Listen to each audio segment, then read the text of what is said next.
Shikues të dashur, jemi rikthyer përsëri në studio, ora po shënon 7:58 minuta dhe jemi gati për me vazhdu në një intervistë të radhës. Atëherë unë po I lexoj disa detaje sa I përket kësaj interviste për me kuptuar dhe me pas të qartë ngjarjen dhe reagimin të cilën ka ndodhur e pastaj diskutojmë bashkë me Elzën. Thot Fondacioni për të drejtat e kafshëve ka publikuar një video që thuhet se është realizuar në qendrën e strehimores publike të qenve në komunën e Prishtinës, në të cilën një person shihet duke e goditur një qen. Bajram Gecaj, këshilltari kryetari të komunës së Prishtinës, I ka thënë kohë se personi që ka sulmuar qenin është larguar nga kompania private e sigurimit ku po punonte. Do thot ka qenë I angazhuar me kompaninë e sigurimit. Sidoqoftë deklaratën pastaj do ta tregoj edhe Elza për çka do të ka reaguar, sepse ka thënë personi në fjalë ka qenë I angazhuar përmes kompanisë private të sigurimit dhe nuk është kërkuar nga ai fare të merret me qend. Pra nuk e kam pasur në djeni. Personi tani më është larguar nga kompania në fjalë me kërkesën e përgjegjësve nga kryetështeti, ka thënë Gecaj. Ndërsa fondacioni e ka quajtur videon shqetësuese dhe një incident, një rast I izoluar. Do të kuptojmë se çka tjetër a është shkelur ndonjë ligj nga Fondacioni për të drejtat e kafshëve, më saktësisht drejtoreshën e këtij fondacioni që është Elza Ramadani. Mirëmëngjes Elza. Mirëmëngjes juve. Uroj që ta kish nis një ditë mirë edhe të mbarë, diskutojmë pak për këtë ngjarje që besoj që ka qenë e rëndë me u pa, nëse mundesh me na shpjegu ç'është erdhi në duart e juaja kjo video.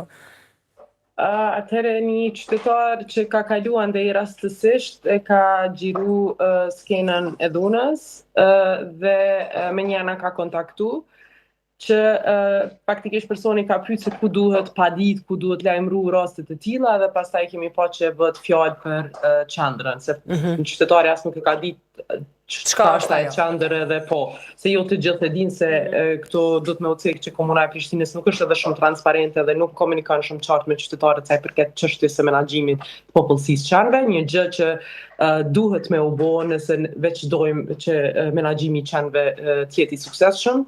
Kjo mungon të gjitha komunat, po më rëndësi është që është dëshmu edhe njëherë këto dyshime tona si aktivist, si organizata për mbrojtjen e kafshëve, që komuna e Prishtinës me gjithë këtë shëtësim, me gjithë këtë mos transparencë ndaj publikut dhe sidomos shoqërisë civile ose organizatave shoqërisë civile, janë të bë një punë jo të mirë, po e dim vetë se që po e shkelin dispozitat ligjore vazhdimisht sa I përket menaxhimit popullsisë qenve dhe strehimorja që është e licencuar sipas mendimit tonë pa merit nga Agjencia e Ushqimit dhe Veterinarisë, dhe do ta dërgojmë një kërkesë te agjencia që ta revokojnë licencën, sepse kjo qendër absolutisht nuk I plotson kushtet që të operojë për qend.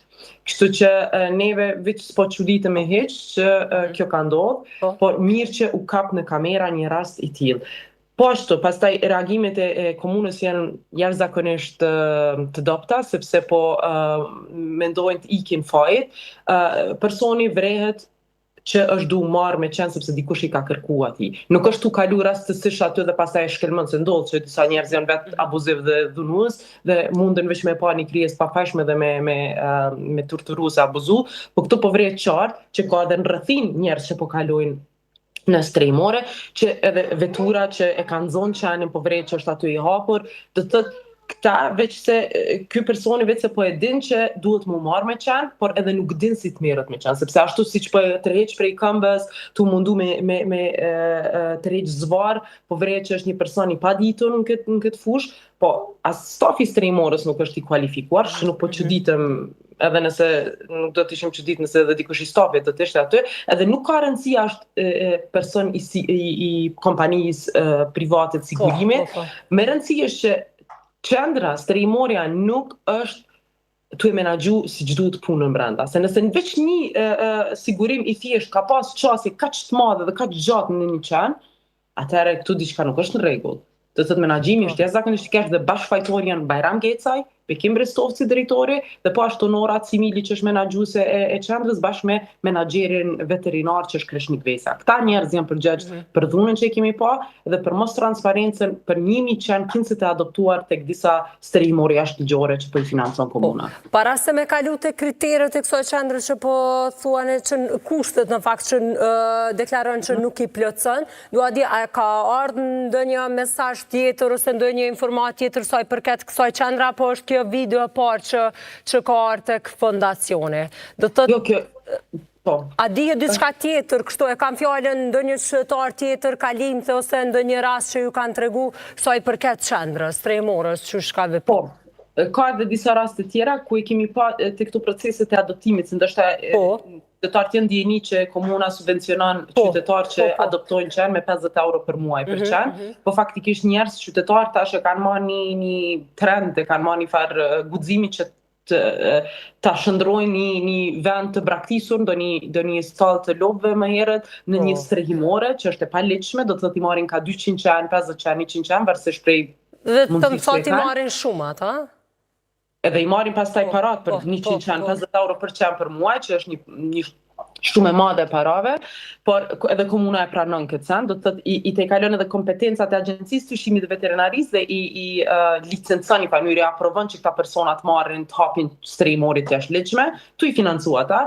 Kështu që në këto raste kur aktivistë kanë kërkuar disa qenë me ju rikthy sepse kanë qenë të lagjës, komuna do të qendra, kjo qendër ka bë kërkesë pastaj tek ta adoptues ose strehimore që t'i kthej qendrës të qendra që t'i kthej pastaj te aktivistët.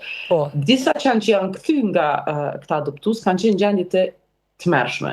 Do të thotë të dobët jashtëzakonisht të lënduar, edhe pse nuk do duhet të ishin lënduar sepse komuna e Prishtinës në shumë deklarata, i kemi edhe do t'i ndajmë edhe ato publikisht, ka premtuar që secili qenë që adoptohet do të trajtohet falas nga qendra aty që e pam xhirimin. Kështu që kjo nuk ka ndodhur sepse qeni ose shumë qenë kanë qenë edhe në gjendje të keqe shëndetësore. Do të thotë askush nuk ka shku me i vizitu. As nuk janë trajtu dhe janë keq trajtu prej personit apo personave cilët janë në mbajt, janë adaptu në një formë. T'jemi edhe qartë, edhe neglizhenca në mirëqenje është keq trajtim. Nuk do të thotë vetëm me godit ose me rra që janë vazhdimisht është keq trajtim. Edhe kur e neglizhojmë që nuk i ofrojmë ushqim çysh duhet, nuk i ofrojmë aktivitete për të cilat natyra e qenit i kërkon, edhe t'jemi të sinqert këtu, po paguhen njerëz që t'i mbajnë ata qenë si duhet. Do të thotë 50 euro për qenë në muaj është një shumë mjaft e mirë nëse i ki 20 qenë ose 50 qenë që investojnë në një strehimore, në një vend shumë të mirë për qenë. Ne si fondacion kemi thënë gjithmonë që ideja e komunës që t'i mbështes njerëz që adoptojnë nuk është e keqe në parim, por e kemi ditë që nuk do të menaxhohet siç duhet, nuk do të monitorohet siç duhet. Kjo po ndodh, do të thotë gjitha pretendimet tona që i kemi pas nga e kaluara tash po vërtetojnë edhe më shumë që kjo komunë nuk ka fare interesin që t'i kontrollojë mirëqenien e kafshëve. Po ashtu kemi ofru bashkëpunim, ne ta kryjmë monitorimin bashkë me stafin e komunës, ne t'i sigurojmë edhe makinat edhe gjithçka tjetër që vetëm të shkojmë dhe t'i shohim qenë. Kjo ka qenë edhe bisedë kur dikur u takojshin me shoqërinë civile, po tash nuk po takon as me shoqërinë civile, kështu që kam premtuar që kjo do të bëhet edhe nuk po bëhet. Pastaj ne kemi ofruar edhe një veterinare të diplomuar që të vinë, të shkojnë në qendër aty, edhe t'ju ndihmojmë edhe me qenë, edhe me përgjithësi me punët e qendrës. Asnjë përgjigje, do të thotë në takime thonë po ide e mirë, po pastaj nuk dojnë me realizu konkretisht këtë bashkëpunim. Kështu që komuna e Prishtinës ka pas jashtëzakonisht shumë ndihmë edhe për organizatave të ndryshme, aktivistëve të ndryshme, organizatave botërore që kanë pas sukses në menaxhimin e qenëve në të kaluara në vende të tjera, por që këta thjesht nuk kanë dashur mi hap dyert askush. Në një formë nuk dua një tjetër të huaj, në thonjza të hyj në këtë rrethin e komunës edhe të dalin ndoshta gjërat jashtë asaj apo gjërave të cilat ndodhin brenda në komunë. Po mendojmë që bëjnë gjëra jo ligjore dhe nuk kanë qef me i ditë të tjerët, po dhe në anën tjetër këta mendojnë që nëse dikush nga jashtë vjen, ju thotë që na ja u kryjmë punën edhe juve që rrini. Kështu të kam një mendim jo veç kjo komunë, po shumë komuna tjera, po duhet me kuptu që secila organizat e huaj, neve na ka thënë, Jo bashkëpunojnë, po duhet me bashkëpunu në bazë një sistemi shtetnor, komunal që ndërtohet. Nuk mundet një organizatë e huaja marrë dhe me premtu që krijon sistem shtetnor ose komunal për menaxhimin e qenëve. Duhet kuptojnë që komunat e kanë përgjegjësimi informu qytetarë që nuk duhet braktisë qenin, që duhet mbajtur qenin me përgjegjësi, që të bëjnë vizita monitoruese, pastaj me kërkesa ndaj Agjencisë së Ushqimit dhe Veterinarisë. Do të thotë informimi i qytetarëve vazhdimisht në televizionet tona nuk shohim shumë vedisim për mbajtjen e përgjegjshme të qenëve. Pastaj të gjithë i fajsojmë qenë se janë në rrugë, kurse fajtorët kryesorë janë njerëzit. Do thotë komunat duhet më shumë të bëjnë në këtë aspekt, jo vetëm komuna e Prishtinës, por të gjitha komunat. Elza, i kam edhe dy pyetje. Ju e përmendët që do thotë ka shumë persona që adoptojnë shumë qenë. A ka një kriter të caktuar apo edhe me pa vendin ku keme i lejon ti qenë, a ki hapësirën e nevojshme, kush mundet me ndihmu, çfarë pune tjetër bën, a nuk ka ndonjë kriter që duhet me plotësu ky person e pastaj krejt tjetër bëhet edhe monitorimi pastaj i këtyre personave cilët adoptojnë qenin? Shumë pyetje me vend, po ka është udhëzimi administrativ që është akt nënligjor, që është aprovuar në vitin e kaluar në 2023, faktikisht në maj të 2023, për kushte që duhet plotësojnë strehimorët. Do të thotë këto qendra që strehojnë qenë. Nuk ka rëndësi sa qenë, në momentin që një person i ka 10 qenë ose 20 qenë edhe nuk i mban në kushte shtëpie ose nuk merr punëtor tjerë që t'i ndihmoj në menaxhimin e qenëve, i bjen që po strehon qenë. Faktikisht, ose si rastet e këtyre adoptuesve të famshëm të komunës së Prishtinës, që po e marrin vetëm një hapësirë, po e rrethojnë disi, po i vendosin disa boksa sipas shefeve të tyre, disa hapësira për qenë, edhe pastaj po i marrin 50, 100 edhe 200 qenë. Atëherë kjo i bjen që po strehojnë, po jo tu bazuar në kushtet e mirëfillta dhe jo tu bazuar në kushtet ligjore që kërkohen. Agjencia e Ushqimit dhe Veterinarisë rishtazi na ka njoftuar që edhe ka dalë në inspektimet të disa nga këta adoptues, edhe është konstatuar që kemi dyshu që nuk kanë pasaporta, do të thotë libreza mjekësore qenë. Imagjino tash në temperaturat e larta sa qeni mund të infektohet nga ndonjë infeksion smundje ose çka do tjetër, edhe të infektoj qenë tjerë, pastaj kjo bëhet rrezikshme edhe për njerëz, edhe për familjarët e njerëzve, do të thotë i kujdesen për ata. Do të thotë fare nuk e kanë këtë përgjegjësi dhe këtë mbreng as komuna e Prishtinës as kush tjetër. Do thotë për shumë pak, po ka gjasa dhe me dalë jashtë kontrollit situata. Në qoftë se mendojmë kësaj, po. Po, e vërtet, po edhe mirëqenia e qenëve pastaj rrezikohet, edhe pse këta po dalin, do të thotë zyrtarët e komunës po dalin edhe po thonë që kushtet që jemi ne tu i mbaj qenë janë kushte evropiane. Do të thotë kjo është një gënjeshtër e pastër, mund të them kështu, sepse nuk janë kushte evropiane. Se çfarë kushte i kanë aty ose çka duhet me pas? Edhe njerë më falë se... Po, çfarë kushte i kam brenda në strehimorët të komunës, në fakt e kam fjallën, edhe çfarë kushte duhet me i pas, do të çka duhet me pas, a duhet me pas hapësirë më të madhe, përveç kontrollave nga veterinarët, po ashtu a duhet me i qitin të shta nëjherë jashtë atyre rrethojave, çka duhet me bo tjetër, çfarë kushte duhet me plecu. Unë të paktën s'kam qenë, edhe nështë edhe nuk i di, po paka shumë prej të tjerve që kanë, apo storjeve që mundemi me i përgatitur, paka shumë e kuptojmë. Jo, qendra si qendër ka potencial shumë të mirë dhe mund të formohen në një qendër shumë të mirë për strehimin e qenëve ose trajtimin e qenëve.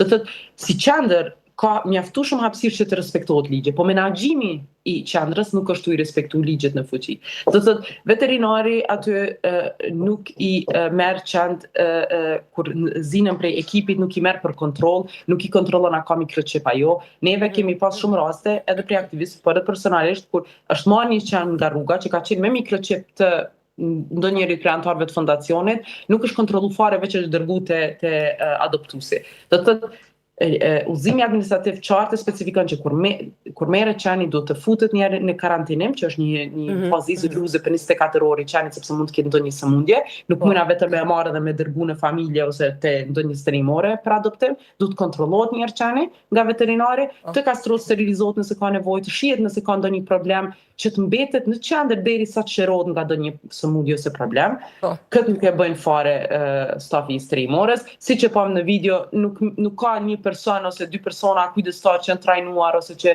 janë të trajnuar nga qendra ose nga dikush tjetër që të merren me qend, do të thotë merret kushdo me ta dhe pastaj edhe i abuzon. Vendet ku jetojnë aty te disa boksa nuk kanë qenë as pak mira sepse nuk ka pas hapësira që të futen brenda që nuk kanë qenë të pastërta, ne kemi foto dhe video plot.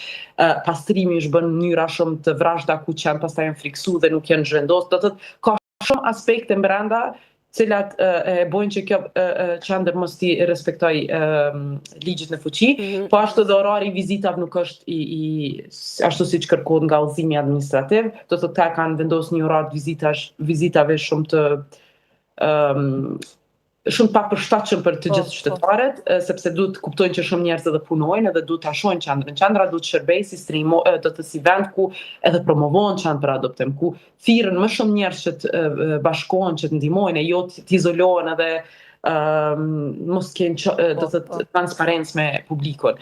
Kështu që ka shumë aspekte brenda që me të vërtet nuk janë ashtu siç ne dashur edhe nuk po funksionojnë, por gjithsesi që kjo me pak punë, me pak vullnet ish rregulluar shumë mirë. Po, e kam edhe një pyetje të fundit për videon që e pam në fillim edhe për cilën e nisëm edhe bisedën, çka pritet me ndodh tash? A dënohet dikush apo veç është largu nga puna ai punëtore dhe tash u kry me çaq? Faktikisht edhe kjo ka mungu prej zyrtarëve të komunës, sepse me deklarata kanë dalë që janë shoku, po faktikisht ka u dash me lajmëruar polici sepse është dhunë. Një sikurse një dhunë ndaj një njeriu duhet me raportuar në polici, ne e kemi bë kallëzim penal, kështu që po besoj tash prokuroria dhe identifikon edhe i merr pyetje edhe stafin e streamores edhe personin, edhe po shpresojmë që të dënohet.